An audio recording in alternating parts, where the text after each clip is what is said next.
ao Senhor enquanto se pode achar, invocai-o enquanto está perto. Por isso, a pessoa, quando quer buscar a Deus, primeira coisa, ela ouve a palavra de Deus. Vamos ouvir o nosso irmão Thales Vinícius, que estará meditando na palavra do Senhor. Amém?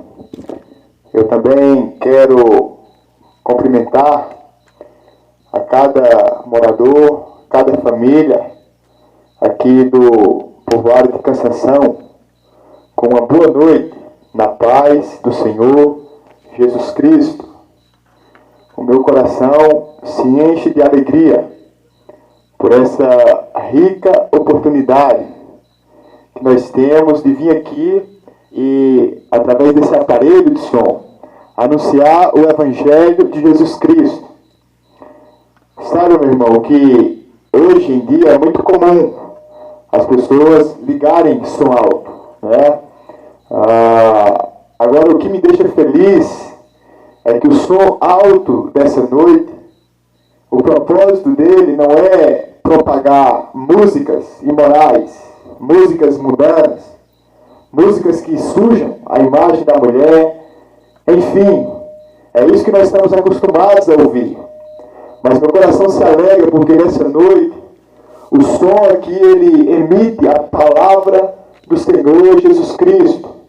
Nós sabemos que muitas pessoas se escandalizam, se incomodam, né, por ouvir a palavra de Deus. Só que isso não nos desanima, porque como Alencar falou aqui, a Bíblia diz que quem é de Deus ouve a palavra de Deus. Portanto, querido ouvinte, você que teme a Deus, você que sabe que há um Deus Todo-Poderoso que criou os céus e a terra, e você que crê que a Bíblia é a palavra de Deus, eu quero te convidar essa noite a ouvir a palavra. A Bíblia diz que a fé vem através do ouvir. É impossível, meu irmão, ter fé sem ouvir a palavra de Deus.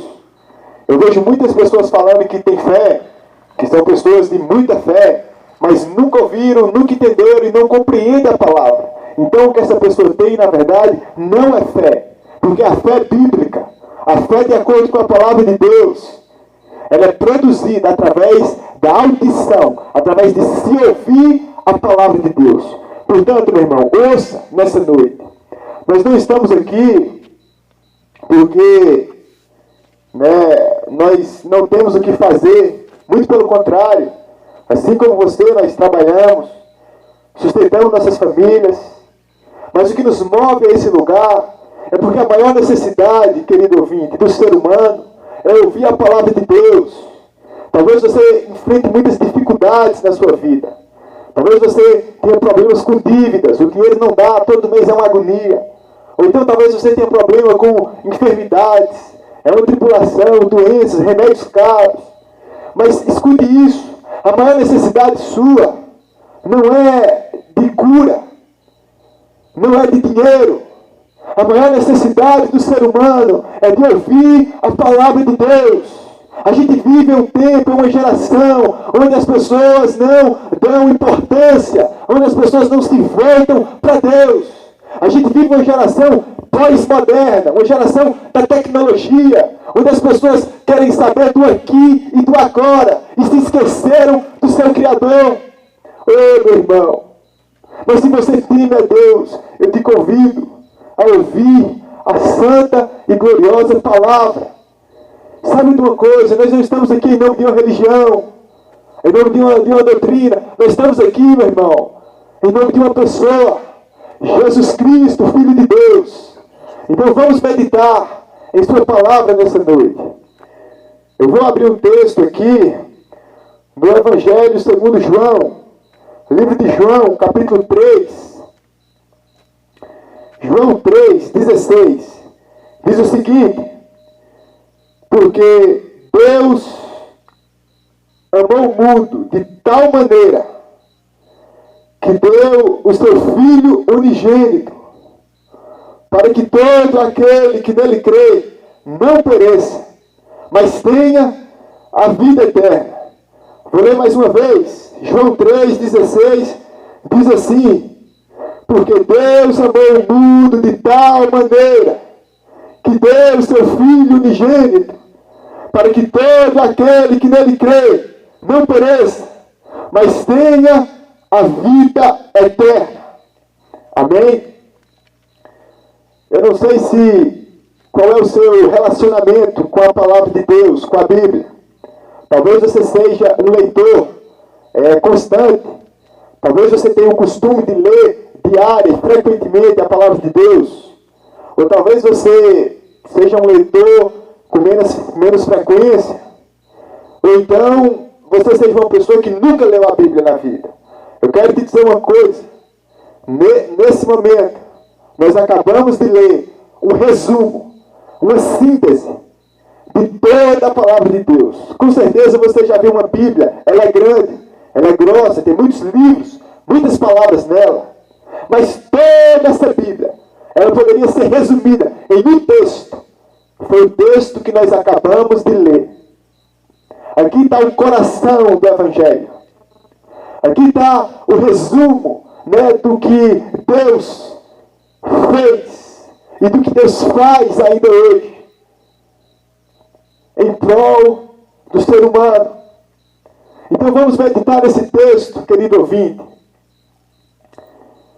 Primeira coisa, para a gente poder entender João 3,16, o texto que nós lemos, nós precisamos entender o que aconteceu com o ser humano. Ô meu irmão, você já se perguntou por que a gente vive um mundo tão confuso? Um mundo com tanta dificuldade, com tanta maldade, um mundo com tanta contrariedade. As coisas são tão difíceis. Você vai trabalhar, meu irmão, é um sol quente, é uma dificuldade. Tudo que você vai fazer é trabalhoso. E como se não bastasse, meu irmão, o nosso corpo adoece, envelhece, problemas atrás de problemas. A vida nessa terra é difícil. E você já se perguntou, em algum momento, a razão disso? Por que as coisas são assim? Ô meu irmão, a Bíblia tem uma resposta. A Bíblia explica qual é a causa de todas as nossas mazelas. E creia nisso. Não é a pobreza. Não é a falta de educação. Não é a falta de informação. O problema do ser humano não são essas coisas. Talvez você conheça o Facebook. É uma das maiores plataformas, redes sociais que já se tem notícia. Quase toda pessoa tem um Facebook. Deixa eu perguntar uma coisa. Você já ouviu falar do criador do Facebook? A pessoa que criou, que inventou o Facebook? Esse rapaz, muito inteligente, a forma como ele enxergava o mundo era assim. Ele achava que o problema do ser humano, a dificuldade do ser humano, a razão pela qual havia tanta desigualdade, tanta maldade, tanta coisa ruim no mundo, era porque o ser humano era desinformado. É porque o ser humano não tinha muito conhecimento, não tinha muitas letras, muitos diplomas, porque o ser humano sabia pouco, o conhecimento dele era pequeno. E por causa disso, na visão desse rapaz, é que o mundo era como era, da forma que é. E por uma das coisas que motivou ele a criar o Facebook foi para criar a internet. Eu estou falando aqui do criador da internet. Ele queria uma plataforma universal que pudesse conectar todas as pessoas e assim o conhecimento ser disseminado, espalhado por todo mundo. E aconteceu que, de fato, o conhecimento se espalhou. Mas é interessante observar, o ser humano continua da mesma forma. Continua-se com as mesmas dificuldades. A vida continua cheia, meu irmão, de desafios, cheia de dificuldades. Por que é assim? Qual é a causa de todo sofrimento nosso? A resposta da Bíblia é que a causa de toda a mazela do ser humano, de toda a miséria humana, é uma palavra apenas: pecado. O pecado, meu irmão. O pecado. Com certeza, você já ouviu falar de pecado. E com certeza você sabe que você é um pecador. Só que quando a gente vai para as Escrituras, Escrituras, quando a gente vai para a palavra de Deus, para ver e entender o que é pecado, nós ficamos alarmados. A Bíblia diz que pecado, meu irmão, é o mais terrível, o mais gravoso, o mais grave ato de injustiça que se pratica contra Deus. O pecado, meu irmão, é ofensa ao Deus, Criador dos céus e da terra. Então não se trata, meu irmão, de um mero erro. Não é um deslize apenas, não é um mero equívoco. Quando você peca, meu irmão, você está afrontando, você está ofendendo a Deus. Oh, meu irmão, isso é grave, porque Deus é digno de toda a nossa vida, de toda a nossa dedicação, de todo o nosso louvor e de tudo que há em nós. Oh, meu irmão, foi Ele que nos criou, foi Ele que nos fez. Quem era eu, quem era você? Nós não existíamos. Deus nos trouxe à existência. Ele não só nos trouxe à existência, mas como Ele nos mantém de pé. Ele nos veste, nos alimenta a cada dia. Ele é um Pai maravilhoso. Nós deveríamos levar Ele, mas ao invés disso, o que é que o ser humano faz? Como que o ser humano responde e reage? Pecando, ofendendo a Deus. E nós somos pecadores. E é aí que está o nosso problema. Os nossos pecados, meu irmão. E a Bíblia diz que todos pecaram. Não há um homem, uma mulher, um rico, um pobre, que não seja pecador. Oh, meu irmão, nós somos pecadores. Nós desagradamos a Deus. Oh, meu irmão, a nossa vida não é uma vida que Deus aprova. Nós somos pecadores. Agora é muito difícil convencer as pessoas disso.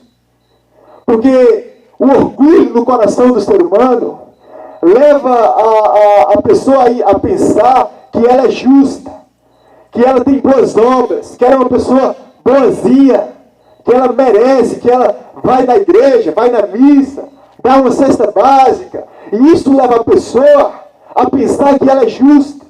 Mas, meu irmão, a Bíblia diz que não há nenhum justo, nenhum sequer. A Bíblia diz que todos, meu irmão, se desviaram. Esse é o retrato meu e o retrato seu. Nós não viemos aqui falar nessa noite porque nós somos melhores, porque nós somos mais santos. A verdade é que todos nós, meu irmão, temos um pecado dentro de nós.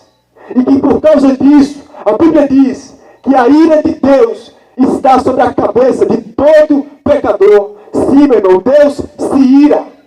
Não é comum falar sobre isso. As pessoas falam muito sobre o amor de Deus. Mas o que a Escritura, a palavra de Deus mostra, é que Deus se ira também. E por que Deus se ira? Porque Ele é justo. Porque Ele é santo. O Deus que criou os céus e a terra, Ele é santo, meu irmão. E diante do pecado, diante da mentira, diante da pornografia, diante de comprar e não pagar porque quer, Deus se ira. Então, meu irmão, a ira de Deus está sobre todo pecador. A Bíblia diz que por natureza nós somos filhos da ira. Você entende qual é o nosso pecado? Não pense que você é bom, que você é justo. Se eu pudesse entrar, irmão, no teu pensamento, no teu coração,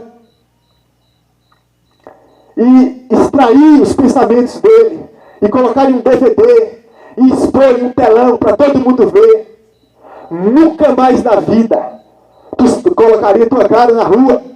Por quê? Porque eu e você, nós já pensamos coisas tão terríveis, que se o vizinho soubesse, nunca mais olharia para tu. E por que isso? Porque o nosso coração é mau. Jesus falou que é do coração que procede os maus pensamentos, os roubos, os furtos, os homicídios, as loucuras. É do coração do ser humano. É interessante. Eu tive a oportunidade de entrar na faculdade. E lá a gente tem uma matéria, uma disciplina, onde a gente estuda os grandes filósofos, os grandes pensadores. E um desses grandes pensadores ele dizia assim que o ser humano é bom. O ser humano tem a natureza boa. Né? O problema é que o meio onde ele está inserido o corrompe. E muitas pessoas pensam isso. Mas isso é exatamente o oposto do que a palavra de Deus ensina. Lá em Gênesis capítulo 8, a Bíblia diz que Deus olhou o coração do ser humano e viu que era continuamente mal desde a sua infância. É por isso, meu irmão, que uma criança, 1, 2 anos, ninguém nunca ensinou a mentir na vida. E quando pensa que não, você pega mentindo, enganando. Por que isso? Quem é que ensina essa criança? É a natureza pecaminosa. É a natureza, meu irmão, maldosa, que está no nosso DNA. Lá em Jeremias, capítulo 17, diz assim, que o coração do ser humano é desesperadamente corrupto. Oh, meu irmão, você entende por que um mata o outro? Você entende por que um rouba do outro? Por que um trai o outro? É porque o ser humano, meu irmão, se desviou de Deus. O ser humano, meu irmão, deixou o caminho da luz, da justiça e se voltou para as trevas. É isso que significa ser pecador. Significa que nós não temos nenhuma justiça diante de Deus, que todos os nossos caminhos diante de Deus são nulos. Nós somos pecadores.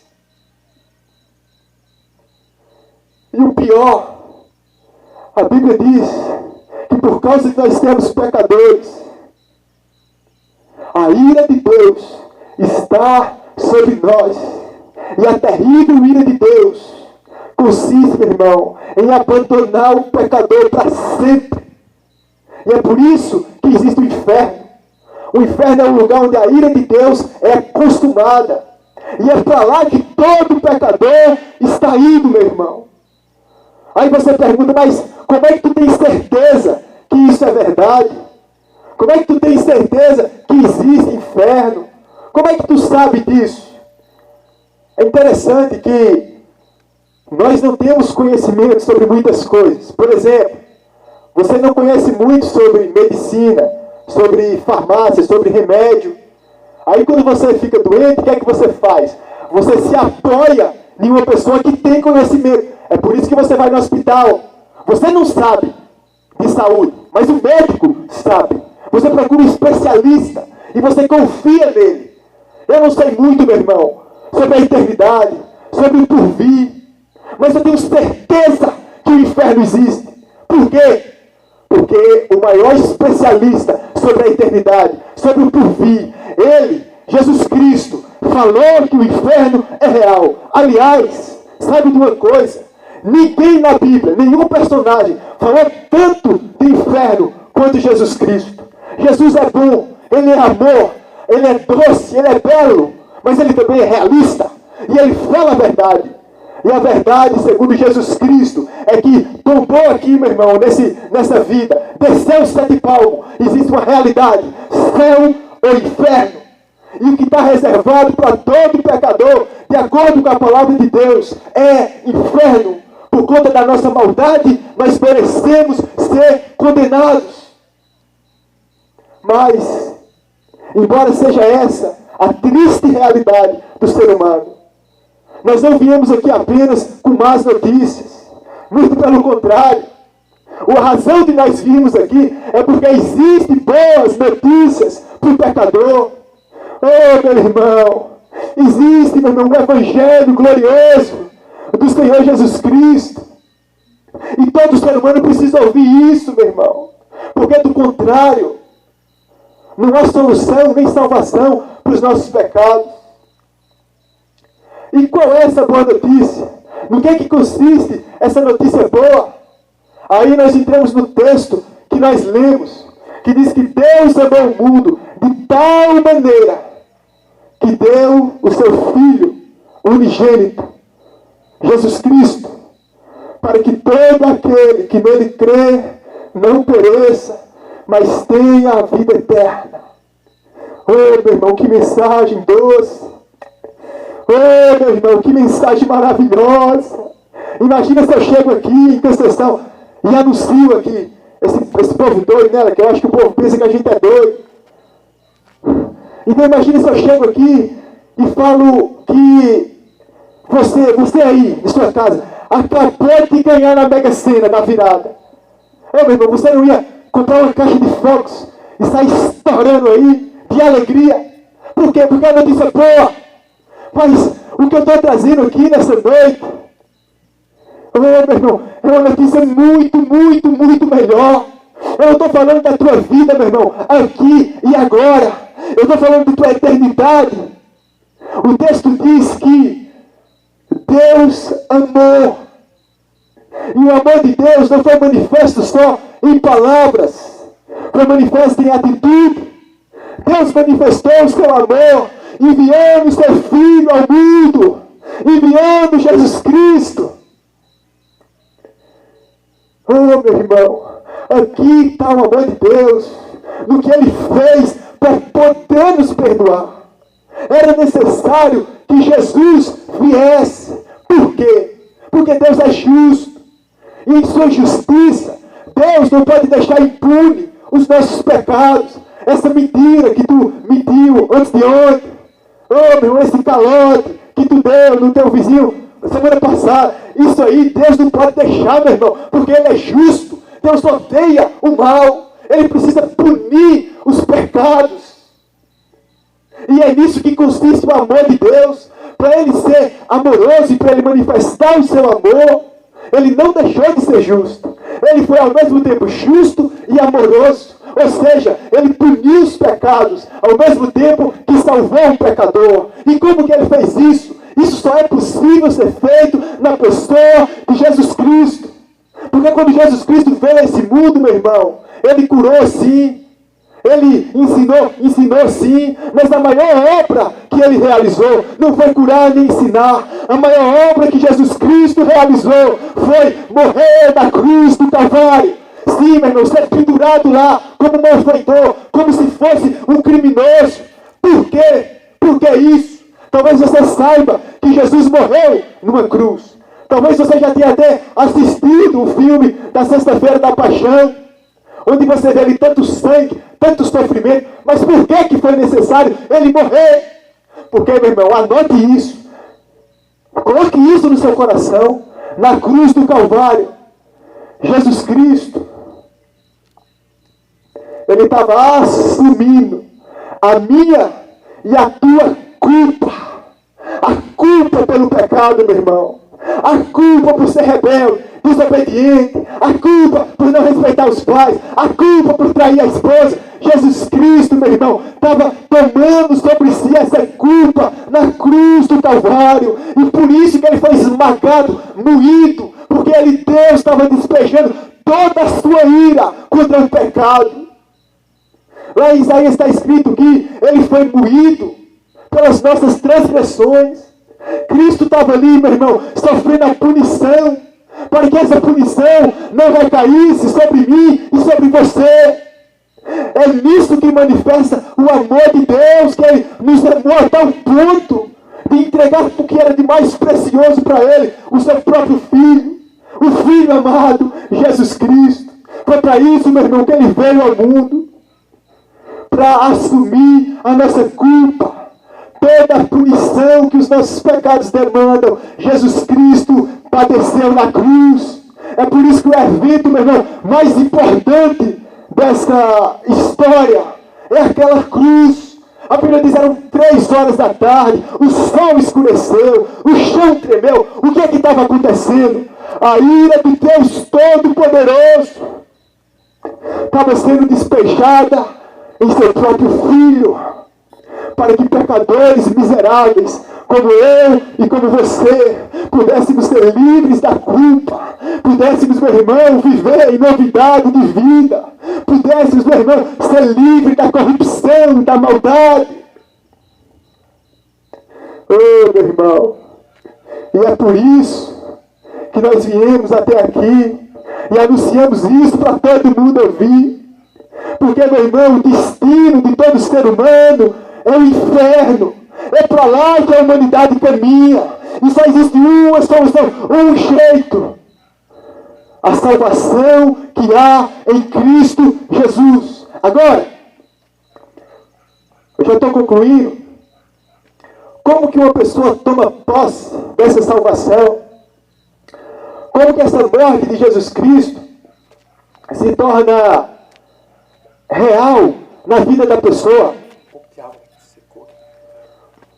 Jesus morreu, claro, mas isso significa que todas as pessoas vão ser salvas através de Cristo? Não. Na verdade, a Bíblia diz que poucos são os que serão salvos. Então, quem é que Jesus vai te salvar? Quem são os que vão ser salvos por Jesus?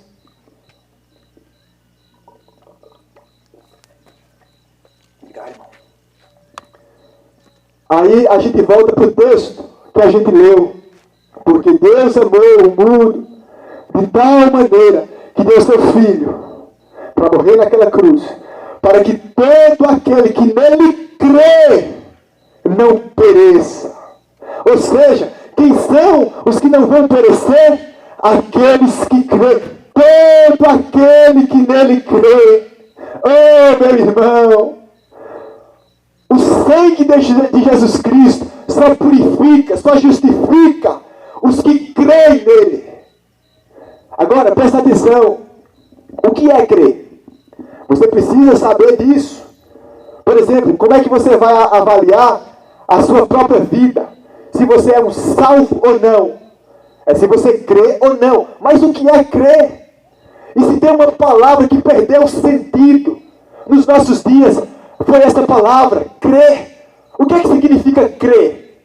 As pessoas pensam que crer é apenas você dizer com a sua boca, com a sua língua, que professa fé em alguém. Então, de acordo com esse contexto, todo mundo crê. Ora, quem é que vai dizer que não crê em Deus? Quem é que vai dizer que não crê em Jesus? Todo mundo diz que crê. O católico diz que crê. O evangélico diz que crê. O espírita diz que crê. Todo mundo diz que crê. Mas de acordo com a Bíblia, meu irmão, a fé não é uma coisa que se diz. Saiba disso. A fé é uma coisa que se vive. Oh, meu irmão, se você diz que crê em Deus, mas não vive de acordo com a palavra de Deus, você não tem fé.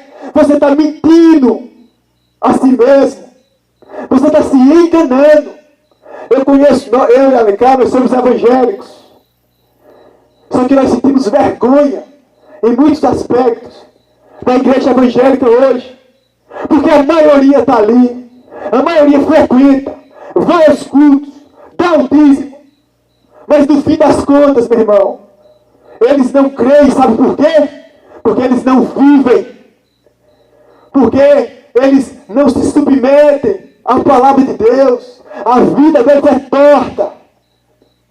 A vida deles é escandalosa. Então eles não têm fé de verdade. E a maioria dos católicos também são assim. Diz que crê, meu irmão, mas não conhece a palavra de Deus. Mas não pratica a palavra de Deus.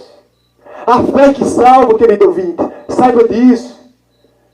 A fé viva é aquela que é manifestada diariamente. É aquela que é manifestada, meu irmão, no teu trato com a tua mãe, com o teu pai, com a tua esposa, com o teu filho.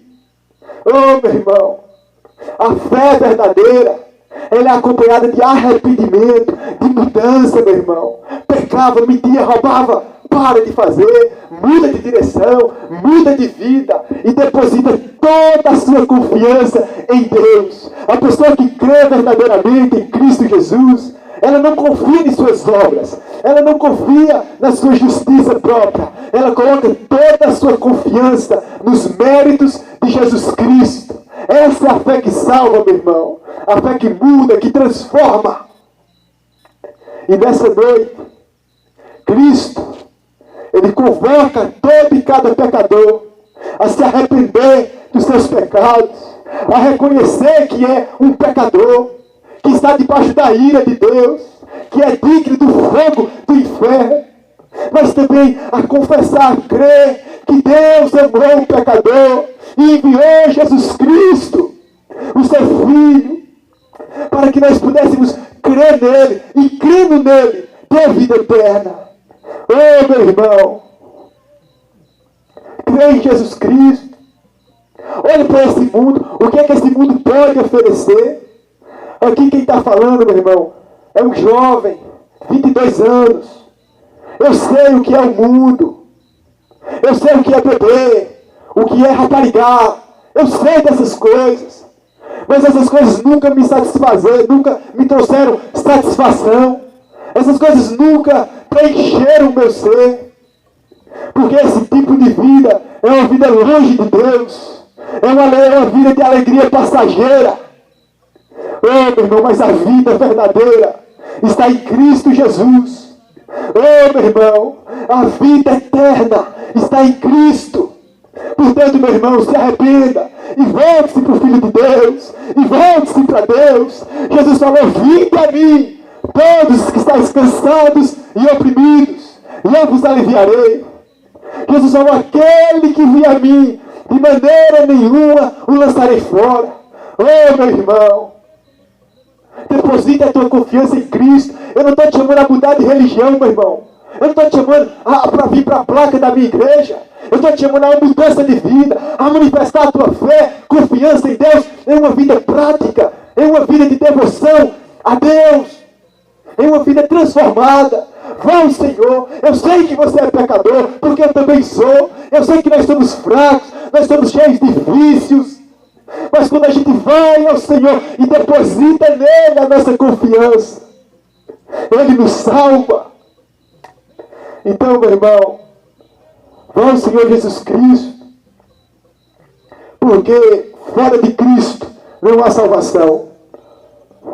Lá, cá, na faculdade, é interessante.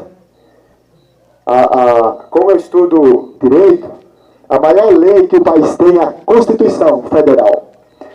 E os professores, eles querem colocar no coração da gente que a Constituição é o documento mais importante dessa vida. Aí eles dizem assim: fora da Constituição não há salvação. Eu pego a frase deles nessa noite e digo: fora de Jesus Cristo, meu irmão, não há salvação. Oh, meu irmão, você não precisa ir para o inferno. Se converte, meu irmão, dos teus pecados e volte-se ao Salvador. Eu quero te encorajar a fazer isso. Se arrependa, meu irmão, e siga a Jesus. Eu não estou falando para seguir nós, estou falando para seguir Cristo. Oh, meu irmão, que Deus te dê graça, que Deus abra teus olhos, que Deus venha nos dar entendimento de que a salvação é em Cristo Jesus e que é necessário nos arrependermos e depositar toda a nossa vida nele. Amém? Assim eu agradeço a oportunidade. Amém? Graças a Deus. A Bíblia diz: arrependei-vos e crede no reino de Deus.